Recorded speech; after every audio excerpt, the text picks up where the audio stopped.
Assalamualaikum warahmatullahi wabarakatuh.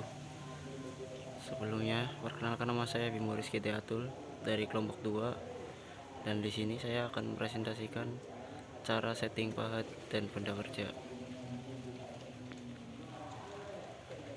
Oke, yang pertama saya akan menjelaskan pengertian setting pahat bubut.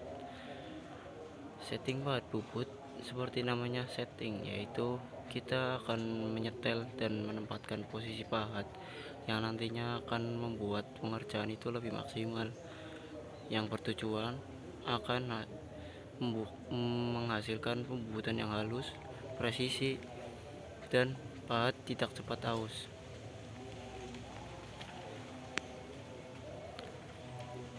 Oke, di sini ada jenis-jenis pahat bubut dasar. Yang pertama ada pahat rata, yaitu untuk facing dan pembubutan lurus. Lalu ada pahat potong atau parting tools untuk memotong benda kerja. Lalu ada pahat alur atau ulir untuk membuat alur. Dan ada pahat dalam, yaitu boring tools untuk membesar diameter dalam sebuah benda kerja. Lalu ada pahat chamfer, yaitu untuk membuat siku miring ya, chamfer. Lalu ada pahat radius atau form tools untuk membuat bentuk khusus. Langkah pertama setting pahat pada mesin bubut, yaitu setting pahat pada material.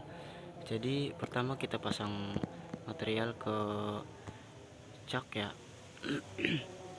lalu kencangkan. Setelah dikencangkan, kita ukur ke goyangan daripada benda kerja tersebut, apakah sudah center atau belum, yaitu menggunakan dial. Di dial itu kita tempelkan pada benda kerja, dan disitu akan terlihat lonjatan pada dial apakah benda kerja itu sudah stabil atau belum.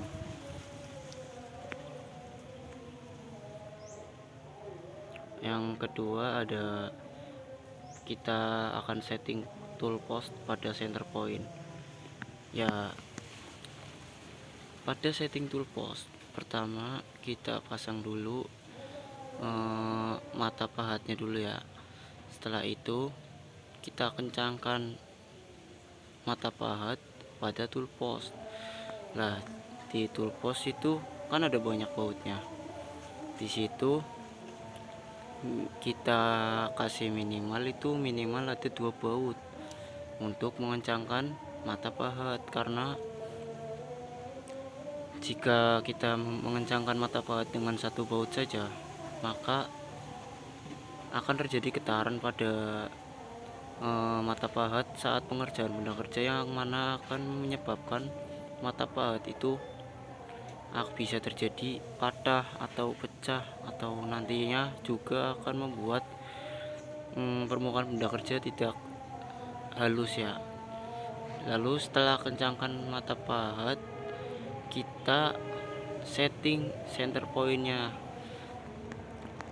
di 3 baut tersebut. Kita bisa kencangkan yang pertama yang di tengah dulu. Nih, tengah dulu itu sebagai acuan untuk mata pahat agar tidak goyang.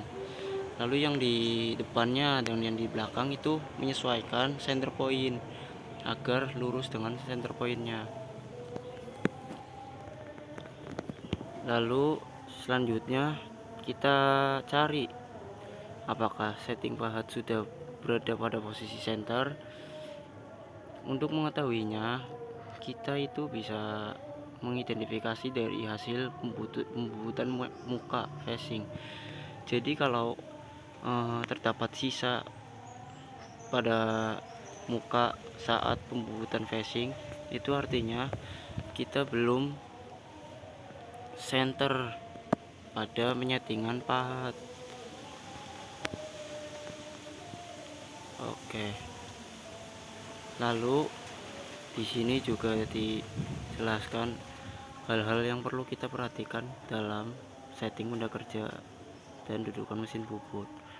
Yang pertama, pemilihan cak atau cekam. Di sini terdapat dua jenis cak, yaitu ada yang 3 rahang self centering, dan ada yang 4 rahang independent. Kalau yang tiga rahang itu untuk silindris atau yang bulat. Kalau yang 4 rahang itu untuk yang tidak simetris, persegi atau yang lain-lainnya. Lalu setelah itu kita cek kesenteran menggunakan dial indikator seperti yang tadi dijelaskan, atau juga bisa menggunakan penggaris logam di sepanjang permukaan benda kerja untuk memastikan getaran atau loncatan pada benda kerja. Lalu jika benda kerja terlalu panjang, kita gunakan tail stock, yaitu senter putar. Kita pasangkan di ujung benda kerja agar tidak melengkung atau goyang saat berputar.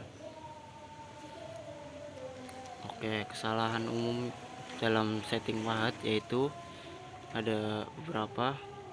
Salah satunya adalah pahat terlalu tinggi yang akan menyebabkan hasil potong tidak rata dan pahat cepat rusak.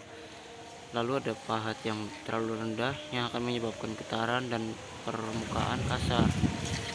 Dan juga ada sudut pahat tidak sejajar yang akan menghasilkan potongan miring atau tidak presisi. Kesimpulan dari bab tadi yaitu penyetelan pahat dan benda kerja yang benar menentukan kualitas hasil bubutan. Setting pahat dan benda kerja adalah tahap awal yang vital. Gunakan alat bantu seperti center gauge, dial indikator, atau yang lain-lain untuk memastikan presisi pada benda kerja. Selalu utamakan keselamatan kerja di setiap tahap dan jangan buru-buru. Keamanan dan ketelitian itu yang nomor 1. Oke, sekian dan terima kasih. Kurang lebih mohon maaf. Saya akhiri presentasi hari ini.